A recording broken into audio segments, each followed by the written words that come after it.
بچوں، میں آج آپ کو ایک حکایت سنانے جا رہا ہوں جس کا عنوان ہے سانپ اور مسافر۔ کسی جنگل میں ایک چرواہے نے دیکھا کہ پیڑ کے سائے میں ایک مسافر سو رہا ہے اور اس مسافر کے منہ میں سانپ جا رہا ہے۔ جب تک وہ چرواہا وہاں پہنچتا وہ سانپ اس مسافر کے منہ میں جا گھسا۔ وہ بھاگ کر آیا اور اس نے مسافر کے سر پر لاٹھی دے ماری۔ اس کی آنکھ کھلی تو وہ مسافر اس چرواہے پر ٹوٹ پڑا۔ اس جھگڑے میں اس کا منہ کھلا تو سانپ منہ سے نکل کر زمین پر گرا۔ اس مسافر نے سانپ کو دیکھا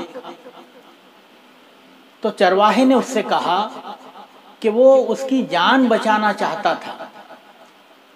تو اس مسافر نے اس سے پوچھا کہ تم نے پہلے کیوں نہیں بتایا کہ میرے منہ میں سانپ ہے؟ چرواہے نے اس سے کہا جب تک سانپ نکل کر سامنے نہ آتا تم یقین نہیں کرتے، اور اگر یقین آ جاتا کہ منہ کے اندر سانپ ہے تو خوف کے مارے مر جاتے۔ ترکوں کی یہ حکایت انسانی زندگی کا ایک انتہائی تلخ اور ناقابل تردید سچ ہے۔ سانپ منہ کے اندر ہو تو سر پر ضرب لگانی ہوتی ہے، اور جب تک سانپ باہر نہ آ جائے احساس نہیں ہوتا کہ ضرب لگانے والا دشمن نہیں بلکہ محسن ہے۔ میرے بچوں، یاد رکھو، ضرب لگانے والا ہر شخص آپ کا بدخواہ نہیں ہوتا۔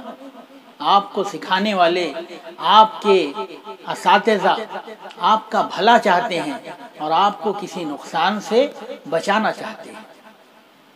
یہی آج کی اس حکایت کا سبق ہے۔